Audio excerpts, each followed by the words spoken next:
నమస్తే, welcome to study point. మనతో పాటు ఉన్నారు IAS Majors Academy director Major Srinivas గారు. నమస్తే శ్రీనివాస్ గారు. నమస్తే madam, I'm very good. Sir, court ఉద్యోగాలకు సంబంధించి ఒక నోటిఫికేషన్ విడుదలైంది. అయితే దీంట్లో అసలు ఎన్ని వేకెన్సీస్ రిలీజ్ చేశారు, ఏ వేకెన్సీస్ రిలీజ్ చేశారు, తేదీలు కానీ సిలబస్ కానీ ఎలా ఉంటుంది? ఇప్పుడు చాలామంది అభ్యర్థులు నోటిఫికేషన్ రావట్లేదని చెప్పి రాష్ట్రంలో ఉన్నటువంటి అభ్యర్థులందరూ కూడా నిరాశలో ఉన్నారు. ఆ నిరాశలో ఉన్నటువంటి వాళ్ళకి మంచి వేకెన్సీసే వచ్చినాయి అని చెప్పాలి. కారణం ఏంటంటే ఇటు 10th పాస్ అయినటువంటి వారికి, డిగ్రీ పాస్ అయినటువంటి వారికి, స్పెషల్ క్వాలిఫికేషన్స్ ఉన్నటువంటి వాళ్ళందరికీ కూడా మంచి నెంబర్ ఆఫ్ వేకెన్సీస్ వచ్చినాయి అనే చెప్పాలి. ఒక రకంగా ప్రస్తుతం ఉన్నటువంటి పరిస్థితుల్లో జిల్లా కోర్టులు ఏదైతే ఉన్నాయో ఆ జిల్లా కోర్టులోని వివిధ కేటగిరీలకు సంబంధించినటువంటి వేకెన్సీస్ అనేటువంటి రిలీజ్ అయినాయండి ఆయా జిల్లాలకు. ముఖ్యంగా మనకి మేడ్చల్, మల్కాజ్గిరి అండ్ రంగారెడ్డి జిల్లాలు ఏదైతే ఉన్నాయో ఇందులో విపరీతంగా ఉన్నాయి వేకెన్సీస్ ఈ రెండు జిల్లాల్లోనూ. ఎందుకని అంటే ఇక్కడ వేకెన్సీస్ ఎక్కువ వచ్చినాయండి. మిగిలినటువంటి జిల్లాల్లో ఉన్నాయి కానీ అవి చాలా తక్కువగా ఉన్నాయి. కాబట్టి ఓపెన్ కేటగిరీలో, నాన్ లోకల్ కేటగిరీలో ఇక్కడ ఉన్నటువంటి మిగిలిన జిల్లాల అభ్యర్థులు కూడా ఈ జిల్లాల్లో అప్లై చేసుకోవడానికి అవకాశం ఉందండి. అయితే ఏ కేటగిరీలు అనేటువంటివి ఉన్నాయి అనేటువంటి చూస్తే ఆఫీస్ సబార్డినేట్లు అండి. ఆఫీస్ సబార్డినేట్లు రాష్ట్రం మొత్తంలో కనుక చూసుకుంటే 319 వేకెన్సీస్ ఉన్నాయి. ఆఫీస్ సబార్డినేట్ ఉద్యోగాలు అంటే ఏంటి అనేటువంటి చూస్తే మీరు కోర్టులోని అక్కడ జడ్జి గారి వెనకాల డ్రెస్ వేసుకుని అక్కడ బిల్ల బంట్రోతుల కింద నుంచి ఉంటారు. అలాగే వాళ్ళని ఒక రకంగా చెప్పాలంటే అటెండర్స్ అంటామండి మనం. బయట ఫైల్స్ ఇక్కడి నుంచి అక్కడ తీసుకుని వెళ్ళడం, సమాచారాన్ని ఇక్కడి నుంచి అక్కడ తీసుకువెళ్ళడం, ఈ చేసేటువంటి వాళ్ళందరినీ కూడా మెసెంజర్స్, అటెండర్స్ ఎవరైతే ఉన్నారో ఆ యొక్క ఆఫీస్ స్టాఫ్ వాళ్ళందరినీ కూడా కోర్ట్ లాంగ్వేజ్లో వాళ్ళని ఆఫీస్ సబార్డినేట్స్ అని పిలుస్తూ ఉంటారండి. అలా కోర్టు బయట కూడా మీకు మళ్ళీ పిలుస్తూ ఉంటారు. వీళ్ళంతా కూడా ఒక రకంగా చెప్పాలంటే అటెండర్స్ అనమాట అండి. ఈ అటెండర్స్ని ఆఫీస్ సబార్డినేట్స్ అంటారు. ఇది ఎవరికి సూటబుల్గా ఉంటుంది అంటే 10th క్లాస్ క్వాలిఫికేషన్ ఉన్నటువంటి వాళ్ళకి ఇది సూటబుల్ జాబ్ అండి. డిగ్రీ చదువుకున్నటువంటి వాళ్ళకి కాదు, 10th చదువుకున్నటువంటి వాళ్ళకి చాలా సూటబుల్గా ఉంటుంది. నెక్స్ట్ ఫీల్డ్ అసిస్టెంట్స్ అని చెప్పి 61 పోస్టులు ఉన్నాయండి. ఫీల్డ్ అసిస్టెంట్లు అంటే వీళ్ళు ఏం చేస్తారంటే వీళ్ళు కోర్టులో కాకుండా బయట పనిచేయవలసి ఉంటుందండి. వీళ్ళ బయటికి సంబంధించి ఎక్కడైనా జప్తు చేయాలన్నా వీళ్ళు అక్కడికి వెళ్ళి కోర్టు స్టాఫ్ వీళ్ళు కూడా వెళ్ళి పనిచేస్తూ ఉంటారు. ఫీల్డ్ అసిస్టెంట్లు అంటారు వీళ్ళు. అంటే కోర్టు బయట పనిచేసేటువంటి వాళ్ళు అనమాట అండి. ఇది క్లరికల్ క్యాడర్ ఉంటుంది, జూనియర్ అసిస్టెంట్ క్యాడర్ ఉంటుంది. మంచి ఉద్యోగం ఇది, చెప్పాలంటే మంచి ఉద్యోగం అండి ఇది కూడా. నెక్స్ట్ ఎగ్జామినర్స్ అండి. డాక్యుమెంట్స్ అవి ఎగ్జామినర్ చేయడానికి కోర్టు లోపల ఉండేటువంటి వాళ్ళు 49 మంది వాళ్ళు వేకెన్సీస్. కాపీయిస్టులు ఒక 63 అండి కాపీయిస్టులు. ప్రాసెస్ సర్వర్లు అని చెప్పేసి ఒక 95 మంది అండి. ప్రాసెస్ సర్వర్లు అంటే సమ్మన్లు ఇవి జారీ చేయడానికి వీటిని ప్రాసెస్ సర్వర్లు అని 93 మంది. ఇది కూడా జూనియర్ అసిస్టెంట్ క్యాడర్ ఉన్నటువంటి వాళ్ళండి. రికార్డ్ అసిస్టెంట్లు, ఎందుకంటే కోర్టు రికార్డులు భద్రపరచవలసి ఉంటుంది. వాళ్ళని ఏమంటారు అంటే రికార్డ్ అసిస్టెంట్లు. అంటే వాళ్ళు కేవలం రికార్డులకు సంబంధించి వాళ్ళు రికార్డ్ రూమ్లో పనిచేస్తూ ఉంటారు. రికార్డులకు సంబంధించి అన్నీ కూడా ప్రాపర్ మెయింటెనెన్స్ అనేటువంటి చేస్తారు. వాళ్ళని రికార్డ్ అసిస్టెంట్లు అంటారు, ఒక 36 మంది. అలాగే టైపిస్టులు, ఇది మాత్రం చాలా కీలకం అండి. స్పెసిఫిక్ క్వాలిఫికేషన్ ఉన్నటువంటి వాళ్ళు 42 వేకెన్సీస్.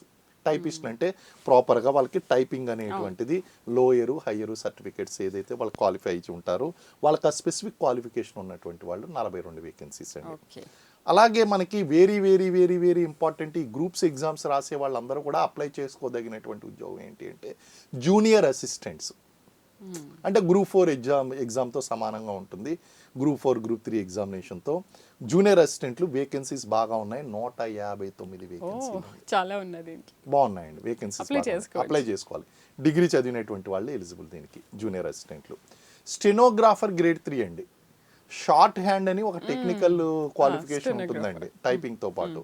ఆ యొక్క సర్టిఫికెట్ ఉన్నటువంటి వాళ్ళు, షార్ట్ హ్యాండ్ సర్టిఫికెట్ ఉన్నటువంటి వాళ్ళు దీనికి ఎలిజిబుల్ ఉంటారు. సో అవి ఒక 35 వేకెన్సీలు.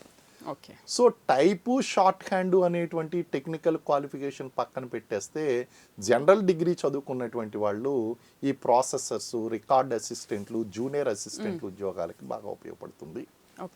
అలాగే మనకి ఆఫీస్ సబార్డినేట్ 10th పాస్ అయినటువంటి వాళ్ళు కూడా ఆఫీస్ సబార్డినేట్ ఉద్యోగాలకు అప్లై చేసుకోవచ్చండి.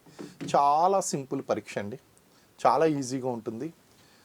అండ్ జిల్లా కోర్టులో మీరు ఉన్నటువంటి జిల్లాల్లోనూ పనిచేసేటువంటి అవకాశం ఉంటుంది. అండ్ వర్క్ కూడా బాగుంటుందండి, బాగానే ఉంటుంది వర్క్ కూడా. Salaries శాలరీస్ కూడా బాగుంటాయండి, ఎందుకంటే ఇది లైఫ్ లాంగ్ పర్మనెంట్ ఉద్యోగాలు. రిటైర్మెంట్ వరకు చూసుకోవచ్చు అవసరం లేదు. వీళ్ళు సూపరింటెండెంట్ అంటే జూనియర్ అసిస్టెంట్గా సెలెక్ట్ అయినటువంటి వాళ్ళు ఆఫీస్ సూపరింటెండెంట్ వరకు ప్రమోషన్ వచ్చేటువంటి అవకాశం ఉంది.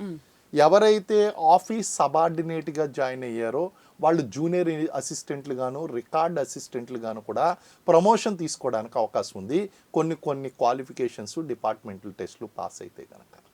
కాబట్టి వాళ్ళు ఆఫీస్ సబార్డ్ 10th వరకే ఉన్నారు, తర్వాత మళ్ళీ క్వాలిఫికేషన్ జూనియర్ అసిస్టెంట్కి ప్రమోషన్ తీసుకోవచ్చండి.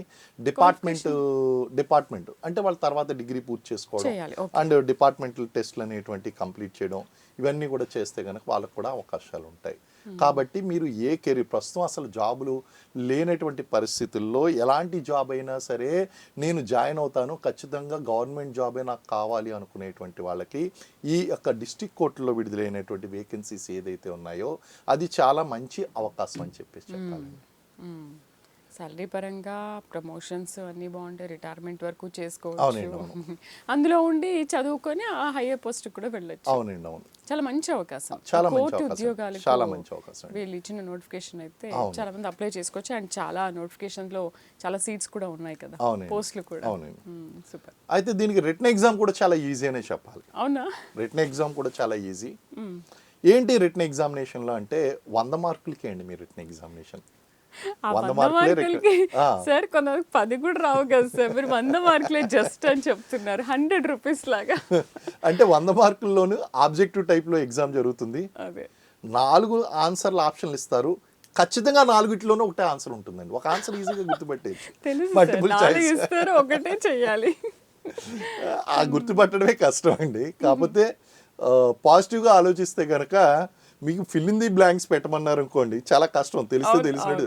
కానీ 4 ఆన్సర్ల ఆప్షన్స్ ఇచ్చి అందులో ఒకటి ఆన్సర్ ఉంది అని వెతకడం అంటే మీకు చూచాయిగా తెలిసినా సరే ఈజీగా కనిపెట్టచ్చు వరంగా. కానీ ప్రాబ్లం ఎలా ఉంటుంది అంటే ఈ 4 ఆన్సర్లు కూడా చైనా వాడికి పుట్టినటువంటి నలుగురు పిల్లల్లాగా ఉంటారండి. అంటే ఏ ఆన్సర్ చూసినా సరే కరెక్టేనేమో అనిపిస్తుంది. ఇప్పుడు చూడండి, ఇప్పుడు చైనా వాళ్ళ పిల్లలు చూస్తే కనుక అదే గుండ్రని ఫేస్, సేమ్ ఫేసెస్ కనిపిస్తుంటాయి. మనం ఐడెంటిఫై చేయలేము, వాళ్ళు ఐడెంటిఫై చేస్తారు. ఇప్పుడు ఈ ప్రశ్నలు కూడా అలాగే ఉంటాయండి. చదివినటువంటి అభ్యర్థి మాత్రమే ఐడెంటిఫై చేస్తాడు, చదవనటువంటి అభ్యర్థికి మనకి చైనా వాళ్ళ పిల్లలు ఎలా కనిపిస్తారో అలాగే కనిపిస్తాయండి. కానీ కేవలం 100 మార్కులు. అయితే ఇందులో గ్రూప్స్ చదువుకున్నటువంటి వాళ్ళకి ఏంటి అసలు ఇందులో అడ్వాంటేజ్ అంటే ఏంటంటే మీరు వీళ్ళు మళ్ళీ ప్రత్యేకంగా చదవలసినటువంటి అవసరం లేదండి. 60 మార్కులు జనరల్ స్టడీస్, దీన్ని జీకే అన్నారు. అంటే గ్రూప్ 1 జనరల్ స్టడీస్లో ఏదైతే చదువుతారో అదే వీళ్ళకి 60 మార్కులు అండి. 60 ప్రశ్నలు 60 మార్కులు. జనరల్ ఇంగ్లీషు 40 ప్రశ్నలు 40 మార్కులు. ఇప్పుడు బాగానే ఉందండి. ఏమున్నాయి ఇందులో ఈ జనరల్ నాలెడ్జ్లో కనుక చూస్తే current affairs, Indian geography, Indian history, Indian polity, Telangana geography, Telangana economy, Telangana history, Telangana movement, Telangana culture, అలాగే environmental issues, science and technology development issues, అలాగే banking related basic things, banking related issues, banking how banking works అనేటువంటిది, అలాగే sports, awards, honours, అంతే. వీటికి సంబంధించి ఒక 13 అంశాలు. దీంతో పాటు ముఖ్యమైనటువంటి దినోత్సవాలు, వరల్డ్ ఎన్విరాన్మెంటల్ డే ఎప్పుడు, వరల్డ్ న్యాయ దినోత్సవం ఎప్పుడు, ఇలాగా కన్జ్యూమర్స్ ప్రొటెక్షన్ యాక్ట్ ఎప్పుడు వచ్చింది, ఇలాంటి వీటికి లా సంబంధించినటువంటి అంశాలు కొన్ని, అలాగే ఆ దినోత్సవాలు అనేటువంటి కొంచెం చదువుకున్నారంటే ఇవ్వచ్చండి. మానవ హక్కుల దినోత్సవం ఎప్పుడు, ఇలాంటి ప్రశ్నలు అనేటువంటి అడుగుతారు. ఒక్కొక్క అంశం నుంచి 4 తీసుకున్నా సరే 13 కేటగిరీల నుంచి 60 ప్రశ్నలు వస్తాయండి. ఈజీగా వస్తాయి. అంటే గ్రూప్స్తో కంపేర్ చేస్తే నేను ఏమంటున్నానంటే గ్రూప్స్ ప్రిపేర్ అయినటువంటి అభ్యర్థులు ఇప్పటి నుంచో చదివి ఉన్నారు, వాళ్ళు చాలా బాగా ఆన్సర్ చేస్తారండి. ప్రీవియస్ క్వశ్చన్ పేపర్స్ చూస్తే కనుక మనకు చేస్తారు. ఇప్పుడు కనుక ఎవరైనా సరే మన మేజర్స్ స్టడీ పాయింట్ యాప్ కనుక డౌన్లోడ్ చేసుకుంటే వీళ్ళకి ప్రీవియస్ క్వశ్చన్ పేపర్స్ అనేటువంటి మనం ఉచితంగా ఇద్దాం. ఆ క్వశ్చన్ పేపర్ చూస్తే నేను ఈజీగా మీరు ఆన్సర్ చేయగలరు అనేటువంటి విషయం వాళ్ళకి అర్థమవుతుంది. అలాగే ఇంగ్లీష్కి సంబంధించి ఇక్కడ మాత్రం అందరూ భయపడతారు, కారణం ఏంటంటే English. మ్యాథమెటిక్స్కి ఎలా భయపడతారో నాన్ మ్యాథ్స్ స్టూడెంట్స్ ఇంగ్లీష్కి కూడా అలాగే భయపడతారు. కానీ అభ్యర్థులు గనక కొంచెం సిస్టమేటిక్గా గనక ప్రిపేర్ అయినట్లయితే చదివినట్లయితే ఇంగ్లీష్ కూడా ఈజీనే అండి. కాంప్రహెన్షన్, ఒక పారాగ్రాఫ్ ఇస్తారు, ఆ పారాగ్రాఫ్ని చదివి అర్థం చేసుకుని కింద కొన్ని ప్రశ్నలు ఉంటాయి, వాటికి ఆన్సర్ చేయాలి. చాలా ఈజీ అది. ఈజీ, కానీ అర్థం చేసుకోవడమే కష్టం. అది ప్రాబ్లం. నెక్స్ట్ గ్రామర్కి సంబంధించినటువంటి ఫండమెంటల్స్. ఇది చిన్నప్పటి నుంచి 6వ తరగతి నుంచి వీళ్ళు చదువుతూ ఉన్నప్పటి నుంచి కూడా వీళ్ళకి పట్టు రాదు దీని మీద. కానీ ప్రాక్టీస్ చేయడం వల్ల, ప్రీవియస్ క్వశ్చన్ పేపర్లు ప్రాక్టీస్ చేయడం వలన, అలాగే మనం ఇచ్చినటువంటి మెటీరియల్ వాళ్ళు ఫాలో అవడం వలన ఈ సమస్యను వీళ్ళు అధిగమించగలుగుతారు. అలాగే సెంటెన్స్ కరెక్షన్స్, సెంటెన్స్ ఇస్తారు, ఈజ్ బదులు వజలు, అంటే ఫ్యూచర్ టెన్స్ బదులు ప్రెజెంట్ టెన్స్ పెట్టడం, ప్రెజెంట్ టెన్స్ బదులు పాస్ట్ టెన్స్ పెట్టడం, ఇలా పెట్టి సెంటెన్స్లు తప్పులుగా ఇస్తారు, దాన్ని కరెక్ట్ చేయాలి. లేదా జంబుల్డ్ సెంటెన్స్ ఇస్తే దాన్ని సీక్వెన్సర్గా పెట్టాలి సెంటెన్స్. అది కూడా ఈజీగా చేయొచ్చండి. కారణం ఒకటండి, ప్రాక్టీస్. నేను ఏమంటున్నానంటే ప్రాక్టీస్, భయం వదిలేయాలి. ఇది కష్టం అని కనుక వాళ్ళు ఆలోచించుకున్నారంటే కష్టం అవుతుంది. Next vocabulary usage, synonyms, antonyms. అంటే సినానిమ్స్ అంటే సేమ్ వర్డ్స్, యాంటనిమ్స్ అంటే ఆపోజిట్ వర్డ్స్.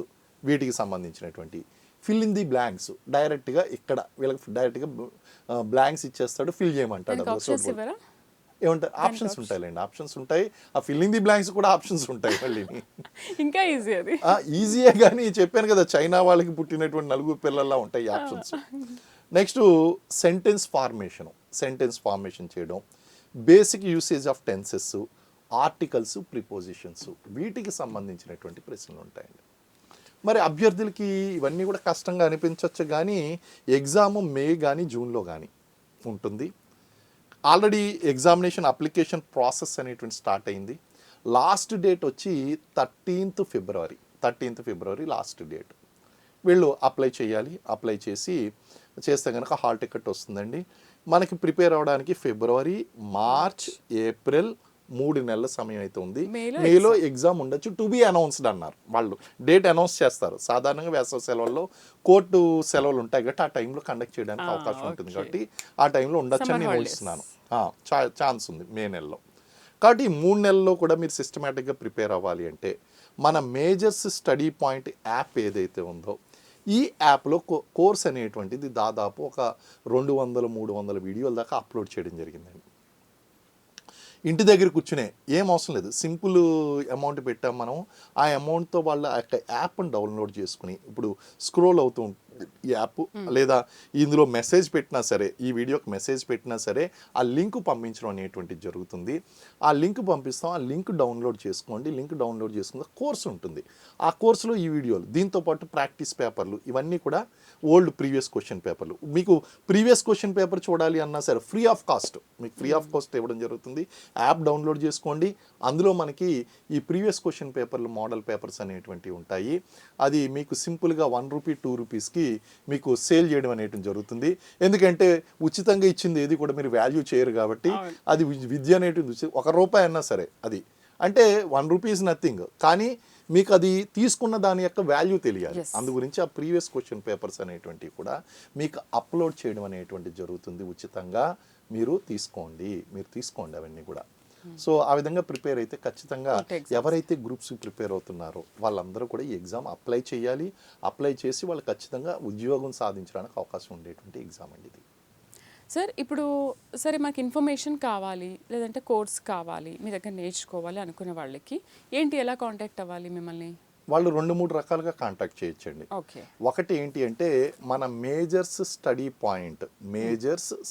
పాయింట్ అనేటువంటి యాప్ ఏదైతే ఉందో ఆ యాప్ని డౌన్లోడ్ చేసుకోవడం. సెకండ్ వే ఏంటంటే ఆ మేజర్స్ స్టడీ పాయింట్ యొక్క యాప్ లింకు ఈ స్క్రోలింగ్లో ఇస్తున్నాం. ఆ స్క్రోలింగ్లో ఉన్నది కనుక వీళ్ళు ప్లే స్టోర్లోకి వెళ్ళి డౌన్లోడ్ చేసుకుంటే అది ఆటోమేటిక్గా ఆ యాప్ డౌన్లోడ్ అవుతుంది. ఆ తర్వాత కోర్స్ పర్చేస్ చేయొచ్చండి. మూడో విధానం ఏంటి అంటే ఈ వీడియో కింద ఉన్నటువంటి కామెంట్లో కనుక I want to purchase the course అని చెప్పి ఒక మెసేజ్ పెట్టినట్లయితే నేను ఏం చేస్తానంటే మీకు ఆ కోర్స్ యొక్క లింక్ పంపిస్తాను. ఆ లింక్ పంపించినప్పుడు డౌన్లోడ్ చేసుకుని మీరు డైరెక్ట్గా ఆ కోర్సు ఏదైతే ఉందో ఆ కోర్స్ కంటెంట్ని యాక్సెస్ అవ్వాలి అంటే కనుక దాన్ని మినిమం ప్రైస్ అనేటువంటిది పెట్టడం జరుగుతుంది. Maybe couple of thousands only. ఒక 2000 కానీ 3000 రూపీస్ కానీ కోర్స్ ఉంటుందండి. సింపుల్గా ఉంటుంది. 3 నెలల్లో ఈజీగా ప్రిపేర్ అవ్వచ్చు. అది డిస్కౌంట్ కూడా ఇవ్వడం అనేటువంటిది జరుగుతుంది. ఆ కోర్స్ లింక్ అనేటువంటి మీకు పంపిస్తాను. దాన్ని డౌన్లోడ్ చేసుకుని మీరు పర్చేస్ చేసుకోవచ్చు. పర్చేస్ చేసుకుని ఇంటి దగ్గరే ఉండి పర్ఫెక్ట్గా ప్రిపేర్ అవ్వచ్చండి. సూపర్ ఇన్ఫర్మేషన్ ఇచ్చారు సార్ కోర్టు ఉద్యోగాలకు సంబంధించి అండ్ ఎగ్జామ్ పేపర్ ఎలా ఉంటుంది, ఆప్షన్స్ ఎలా ఉంటాయి, ఈజీనా హార్డా, ఎలా ప్రిపేర్ అవ్వాలి అంశాల గురించి చాలా చక్కగా వివరించారు. Thank you. థ్యాంక్ యూ అండి. Thank you very so much. చూసారు కదా కోర్టు ఉద్యోగాలకు సంబంధించి ఒక మంచి ఇన్ఫర్మేషన్ ఇచ్చారు శ్రీనివాస్ గారు. తప్పకుండా మీరు కూడా ఈ వీడియోని చూసి ఒకవేళ మీ కోర్సుకి సంబంధించి ఏదైనా కావాలి అన్నా కూడా శ్రీనివాస్ గారిని కన్సల్ట్ అయితే ప్రైమ్9 ద్వారా మీకు ఆ కోర్స్ కూడా అందిస్తారు. ఇది వాళ్ళ స్టడీ పాయింట్. నమస్తే.